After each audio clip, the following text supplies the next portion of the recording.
Hello everyone. Today we begin our discussions related to the course ESC201 Introduction to Electronics. Well, if we look at a modern world, we find that it has been and is being rapidly transformed by electronics. It's not just the electronics products that we are well familiar with, almost like pure electronics products like the cell phone or the laptop or the TV. But if we examine almost any product around us, let's say a washing machine, you find that electronics is embedded within it. You examine an automobile, you find electronics is there.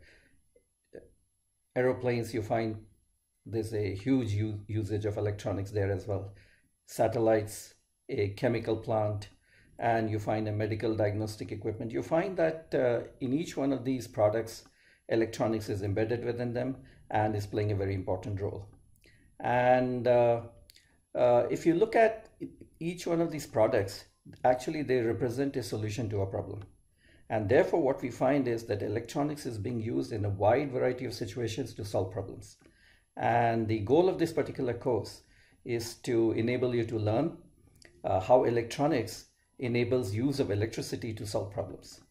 And there are several things that you learn as part of this course, and the lessons are more general in nature. And in fact, in general, you will learn how in engineering we solve problems. So many of the approaches that we will develop here with respect to electronics can be applicable in a more general manner as well. Well, so the question before us is, why has electronics revolutionized our lives?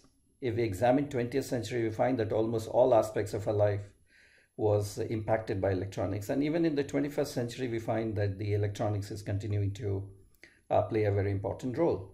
And as we said, that each one of these product represents a solution to a problem. And so electronics is being used to solve problems in a wide variety of situations in almost all aspects of our life. So the question before us is, what has brought about this electronics revolution? What is the source of such a large impact of electronics in our lives? Well, the question can be answered will be evident to you through these three statements here. First thing is obvious that every action requires energy. No matter what we are thinking of doing, whichever problem we are trying to solve, it would require an energy in some form. So that's a self-evident statement. Every action requires energy. The second one is electricity is one of the most useful forms of energy. Well, in fact, in an indirect way. Our direct contact with electricity is often painful. We get a shock. But electricity has several useful properties. It's easy to generate, easy to transport over long distances. And the other thing is, even though electricity may not be directly useful to us, this third part is important. It can be easily converted into other forms of energy. For example, you may be interested in heat or light or a mechanical motion. Well, electricity can be converted to each one of them. You can use an electricity to generate heat or light or motion. And so that's a very useful property. It can be easily converted. And the other thing is easy to generate and easy to transport. Well, if you think about heat, for example, it's not so easy to generate. For example, you may take wood and light a fire and generate a heat, but it's not very convenient, and it results in a lot of pollution also, we know. With the help of electricity, you're all familiar that using a resistive element, if you pass current through it, the heat is very readily generated. The other aspect is, suppose you want to transport heat thousands of kilometers away. It's just impossible. Well, here, electricity, for example, electricity may be generated in a power plant which is located 1,000 kilometers away, and we are able to transport it to your homes. So it's relatively, one is not saying it's very easy, but compared to other forms of energy, it's relatively easier to transport and generate electricity, and it can be easily converted into other forms of energy. So that makes electricity as a very useful form of energy. The third important point is, very important point is, that as a form of energy, we can control electricity precisely. We have a very, very precise control over electricity, the kind of control that we don't have over other forms of energy. So now, just imagine that you have a form of energy which is easily available and you can make it do whatever you wish. Why are we saying you can make it do whatever you wish? Well, because as I said, you can precisely control it. Electronics actually provides us the ability to control electricity. So we said that to do anything requires energy, and electricity is a very useful form of energy, and we are saying you can make it do whatever you wish. Well, then the only limit is your imagination. And then it's little wonder that control of electricity ushered in the electronics revolution. Okay, so the source of the impact of electronics is that it's a form of energy which is relatively easily available. You can transport it, you can convert it into other forms of energy, and you can precisely control it, which means that you can do a lot with electronics. So let's look at a few situations. For example, we said look at all these areas where electronics is having an impact, and take the automobile for an example. Well, if I take an automobile for an example, there's a problem with the car that in the case of rain or snow, or when you're turning sharply, the car may skid. And the reasons for the car skidding are that the wheels are moving at different speeds. So to solve that particular problem, one has developed what is called an anti-lock braking system. And so the way the anti-lock braking system works is that we use sensors here to pick up the speed of each one of those wheels. And then we have an electronic system which depending on the speed of the different wheels, what it does is it sends a signal to a pump, so hydraulic pump, which applies a brake to the wheel here. So whichever wheel, let's say, is rotating faster, the electronic pump would more pressure would be applied to the brake, and the speed would be decreased. So thereby you could equalize the speeds of the different wheels that you see over here, and you achieve a much better performance. And a anti-lock braking system, for example, is a common feature in many of the automobiles now. So if you look at how electronics is solving a problem here, so car is a, let's say, before electronics, car used to be a pure mechanical system, and electronics is being now used to enhance the properties or the performance of the car here. So a pure mechanical system, and what you do is you add an electronic system to it. And by adding an electronic system to it, together the car with an electronics embedded within it becomes a much better system here. And so we can look at several other examples. In this case, for example, we see that the electrical system is helping in controlling the speeds of the speed of rotation of different wheels that you see here. Well, let's look at a communication problem. Suppose I was standing in L20 and addressing a large class, and I want my voice to reach to the farthest corner of the room. And so the environment in which I'm working, let's say this is the classroom in which one is interested in, and my interest is in the audio signal. I want my speech to reach to the students sitting in the last row. So my interest is in the audio signal, and well, in the absence of any electronics, all that I could do was shout at the highest volume that I could, or I could use a megaphone that you see over here to allow sound to spread over a larger area. But it would depend still on my volume to I have to rely for the sound to reach here. Now we can solve this particular problem through electronics. For example, my interest is in audio signal. My interest is not in electricity. My interest is in audio signal. So all of you know what we can do is we can add an electrical system to solve this particular problem. What is the problem? I want my voice to reach to the farthest corner of the room. So what we can do is we can take this audio signal, use a microphone to transform it into an electrical signal. So the microphone transforms an audio into an electrical signal, and we can now process the electrical signal. Now, we have said that in electronics it's much easier to work on variables than in other domains. So we can, for example, in this case, we could simply take the signal that we get from the microphone and we could amplify it, because our interest is in sound reaching all over the big lecture hall. So we could amplify it, and after amplification, we get another electrical signal, which is a much stronger electrical signal, and we can pass it to an actuator. So in this case is a loudspeaker. Actuator is something that converts electricity into some other forms of energy. right? So electrical signal is being transformed into an audio signal here, but this audio signal is much stronger, and therefore I become audible in the large lecture hall. So note that my interest is in audio signal, and but directly if I'm interested in audio signal, I stay in the audio domain. Well, then I'm very limited in terms of how do I solve this problem of my sound reaching all over the lecture hall here. But if I transform this particular problem into an electrical problem, now I can take this electrical problem or electrical signal, amplify it. We can amplify signals in the electronic domain, and then we transform it and we come back to an amplified audio signal here. So thereby we are solving a communication problem here.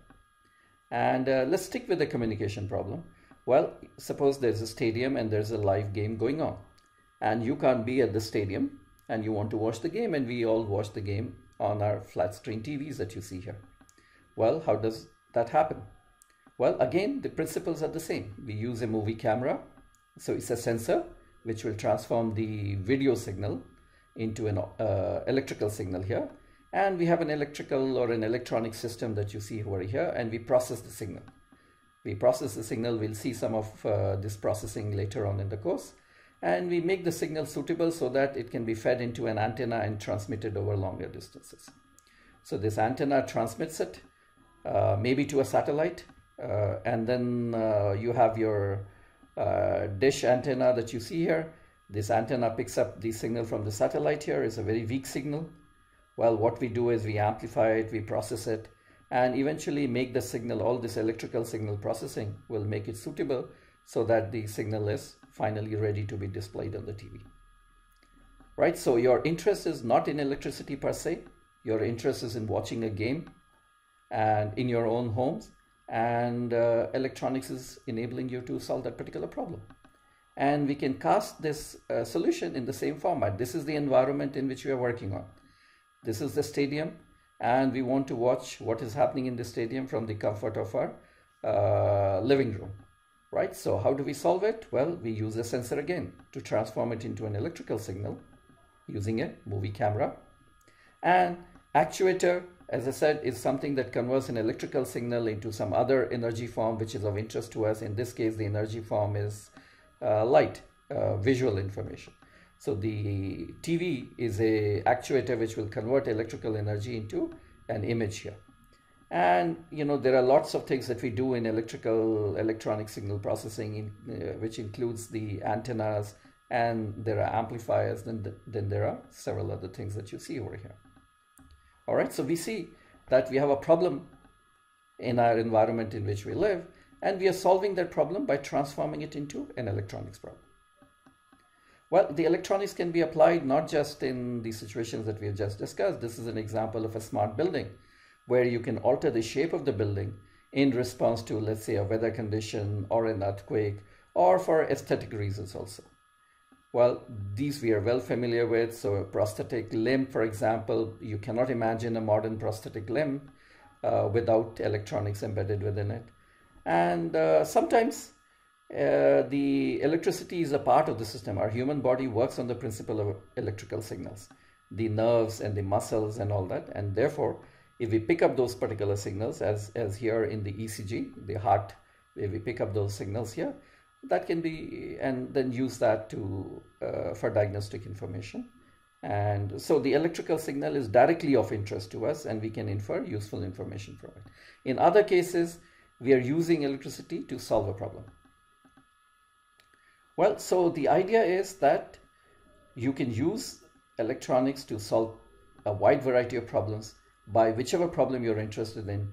What we are suggesting is transform it. See, there may be an opportunity of transforming it into an electronics problem. And why should you transform it into an electronics problem? Because it's far easier. We can control electricity to a very precise extent, and the things that you can do with electricity, with an electrical form of energy, you can't do with other forms of energy. So because of this precise control, it makes sense to take whatever problem you're trying to solve and see whether it can be transformed into an electronics problem. And it's for that reason, because of this wide nature of its application, the electronics and the course that we are talking about is of interest not just to electrical engineers, but to every discipline. And we can, as we said, that the techniques that we use in electronics can be generalized to a wide variety of situations. So even this particular approach, we can generalize it to the following. Let's say whichever domain you're working on, you have a problem in that particular domain, right? And you're trying to solve that particular problem, and to obtain a solution is not that easy. Well, so you're working in some domain, and so what this particular approach is suggesting, that there may be another domain, let's say, where it may be easier to solve the problem. So what you do is you take your original problem, transform it into a new problem in domain 2. And why are we transforming it to domain 2? Because we think that domain 2 will allow the problem to be solved in an easier manner. So we take this problem, transform it into a new problem, and we solve it. And we are saying it's easier, it may be easier to solve it in this particular domain, so you obtain a solution. And then what you do is you transform it, some kind of an inverse transform, back into this particular domain, and so you obtain a solution. So instead of working in the same domain and trying to obtain a problem by any means, or it may be very difficult to obtain a problem in this particular domain 1, what we are saying is, if it may happen that you have another domain available, so you transform the problem into that particular domain, solve it, and then go back to your original domain here of interest here. This is what we are doing. We are using, for example, for us, the domain 2 is electronics. The domain 1, our environment could be, we may be interested in an audio problem, or we may be interested in a image problem, or we may be interested in, let's say, the wheels of the car turning or rotating at the same speed. We may be interested in some problem in domain 1, and it may not be easy to solve it here. So you transform it into domain 2. And for us in this particular course, what we are doing is, the domain 2, an easier domain, is the electrical domain here, or the electronics domain here. Okay, so it's a general problem solving approach which you could use to your advantage in many situations here. As an example, so this is our general problem solving approach that one is suggesting that could be applicable in many situations here. Problem 1, that's where the problem exists and you're finding it difficult to obtain a solution here. Domain 2 is a place where it may be easier to solve problems in this particular domain. So you take advantage of domain 2. Now this is something that you've been doing for a long time. For example, in your school days, you learned, for example, how to use mathematics to solve a problem. In fact, algebra, let's say, was a place, for example, where you use algebra to solve a problem. You know, imagine, I'm sure all of you would recall, a problem like, let's say, there is a field that has to be cultivated, and let's say a person A can cultivate that field in 8 hours. But that person wants that field to be cultivated in a shorter period of time, so he hires person B and person C. Now person B is twice as efficient as him, which means he can complete the job in half the time, and person C, let's say, is half as efficient as him, so he would take twice the amount of time. So suppose A, B, C all work together, and the problem is in how many hours will they complete the work. Well, we've learned that problems like this, you can take that particular problem, you want to figure it out, how long will it take to cultivate the field if all A, B, C work together. So you have this particular problem of cultivating the field. So how do you solve it? Well, you transform it into an algebraic problem, and it's easy to solve that particular problem in the mathematics domain, and the solution that you obtain, you can come back and say, well, maybe it can be solved in, the whole field can be cultivated in 2 hours now, right? So it's a simple example of how algebra is used to solve problems. And in general, we find mathematics is used widely, as you may all be aware of, for solving problems. In fact, the backbone of mathematics, the backbone of engineering is mathematics. In all domains of engineering, you find that whatever problem you're trying to grapple with, the problem is transformed into a mathematical problem through a process of modeling.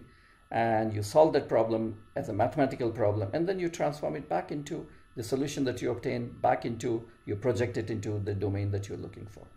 So a very general problem solving approach is, mathematics is very easy for us to Mathematics is a place we all know, easy to manipulate symbols and arrive at results here. And that's why we use it to our advantage. In this particular course, we are saying electronics is also a domain where you can solve problems readily. And so take advantage of electronics. Wherever look upon electronics as an opportunity to solve a wide variety of problems. Okay. So if we look at this electronic system, so we are saying we are going to use electronics to solve problems. So whichever problems that we are looking at in an environment, we'll use sensors to transform it into an electrical problem. And then after doing a lot of processing of the electronic signal, we'll transform it back using actuators into a signal or a quantity of interest in the environment. So what are the elements of the electronic system? Well, if you use sensors to transform your signals into an electrical signal, what you find is the signals are typically analog in nature.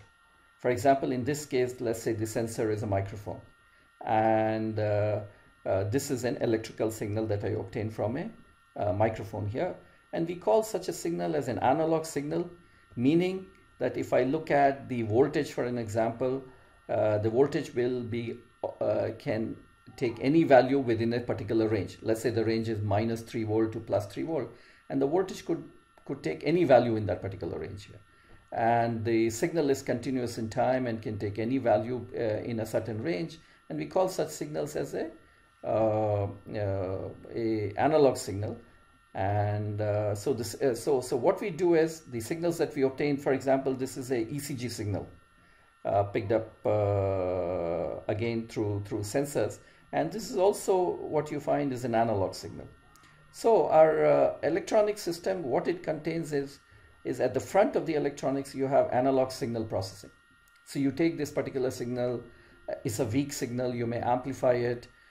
It may have noise embedded in it, so you filter out that particular noise. So there's an analog front end here, which processes this audio signal here.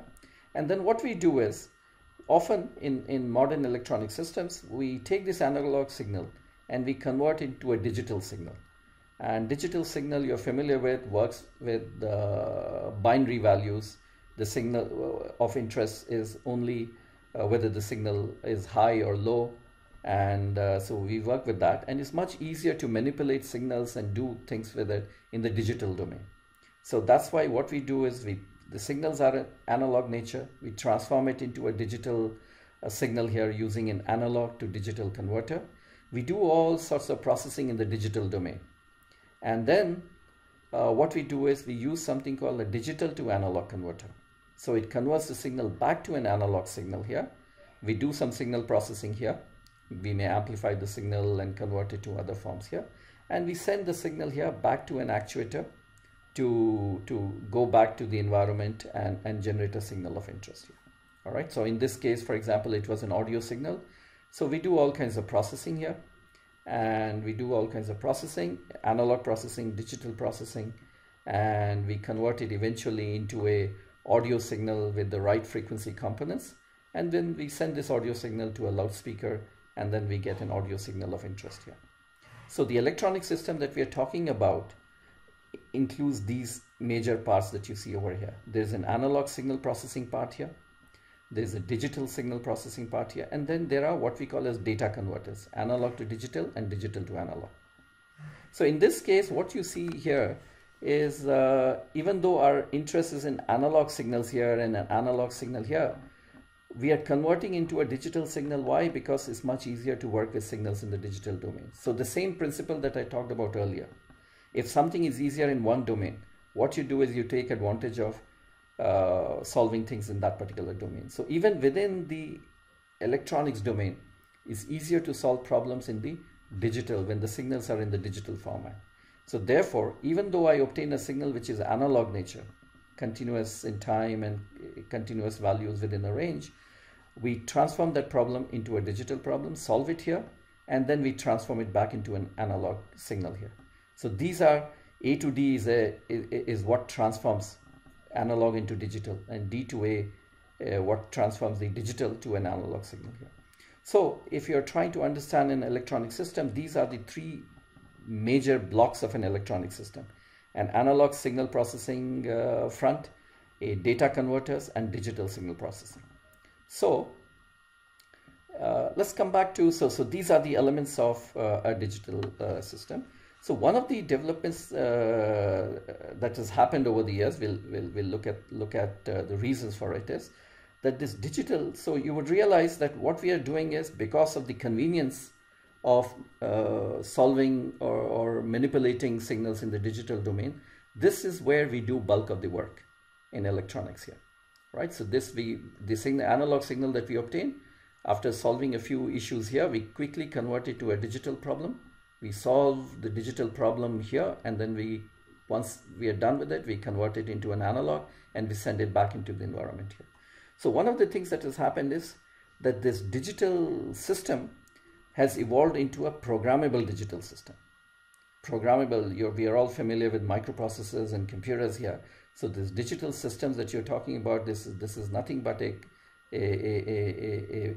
kind of a computing platform, or a microprocessor or a computer. So it's programmable. So what has happened is, because electronics is being used to solve a wide variety of problems and to enable a wide community of people to solve problems using electronics.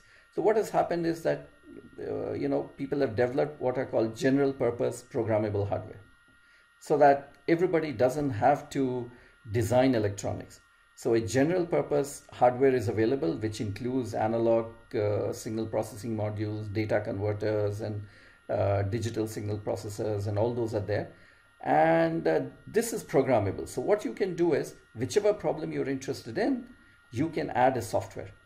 So you can add a software, and the software is what programs the digital hardware to do whatever you are looking for, right? So depending on the nature of the problem that you're trying to solve, what you have is you use a sensor to convert it into an electrical problem, and this general purpose programmable hardware will convert it eventually into a digital signal.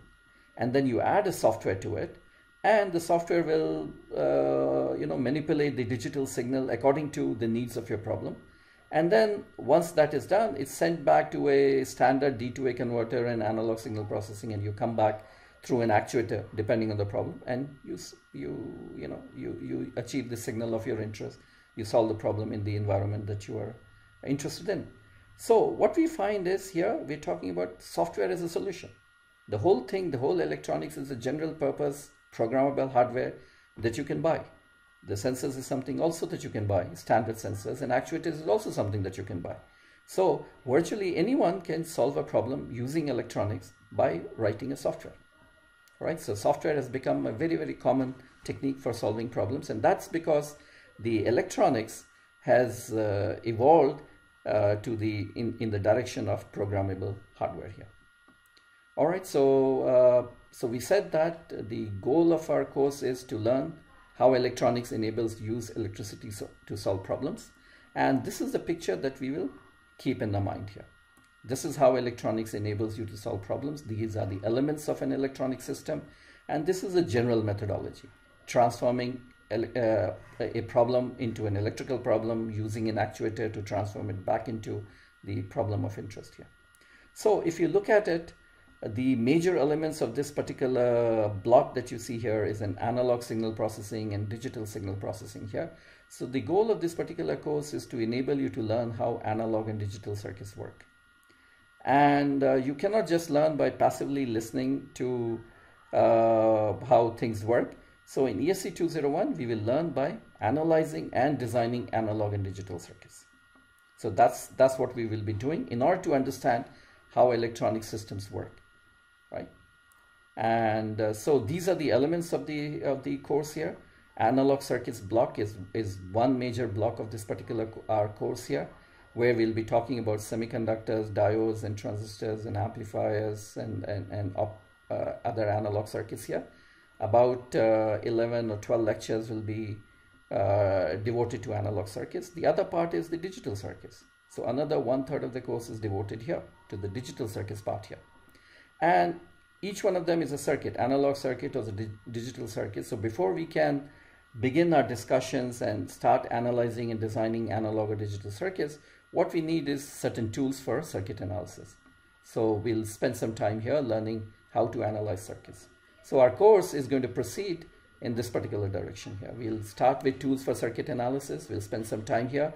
Then we'll go to analog circuits, and then we'll go to digital circuits here. Well, we'll rely mostly on these books if you want to learn more about any of these topics, then you can use these particular books. The first two are for general circuit analysis.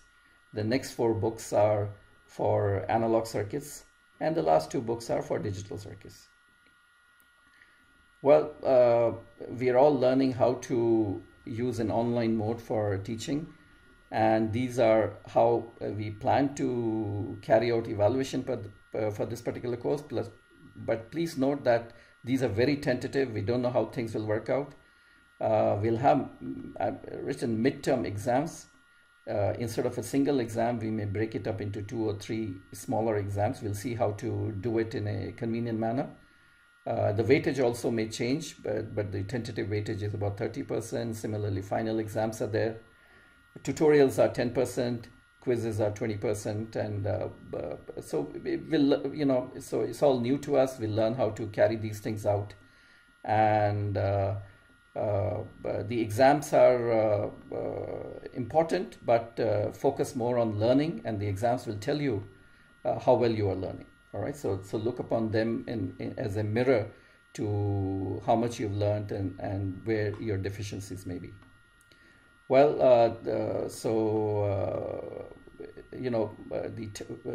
this is where my office is, but now this is an online mode, so we will not be able to use it. My telephone number here, but you can contact me over the email that you see over here. And so we have a discussion hour every week, and so please send in your queries well in advance, and we'll address it during the discussion hour, which is on Wednesday, 6 to 7 p.m. So lecture notes, assignments, solutions, etc., they would all be available on the MOOKit platform that we're using for this course. And as I said, discussion is on Wednesday, 6 to 7. Tutorials are on Friday, 6 to 7 p.m. here. The goal of discussion are, we will be posting lecture notes in advance. So the goal of discussion hour is to clarify certain doubts related to posted lectures. As I said, we have a large class, so if you send in queries well in advance, we can use discussion hour to address those queries, and that would benefit everybody in the class there. Homework assignment sheets will be given every week, and please remember that simply listening to the lecture is not going to help you that much. For learning, it's important that you engage with the material in an active manner. The homework assignment is meant as an aid for that, so try to solve all the problems and prior to the tutorial, which is on Friday. And we'll post a few problems related to topics. If you want more problems, well, you can find it in the books that we have prescribed for you. You're not required to submit the homework solutions during the tutorial. So what would happen is the problems that are given as part of homework assignment, as usual, the solutions to those particular problems will be discussed. And also you would be asked to solve a problem related to the homework assignment during the tutorials. So that would be done live. And so this is there. And more details, and as we learn more details regarding conduct of tutorials and discussions, so we'll work in another engineering principle is the iterative problem solving.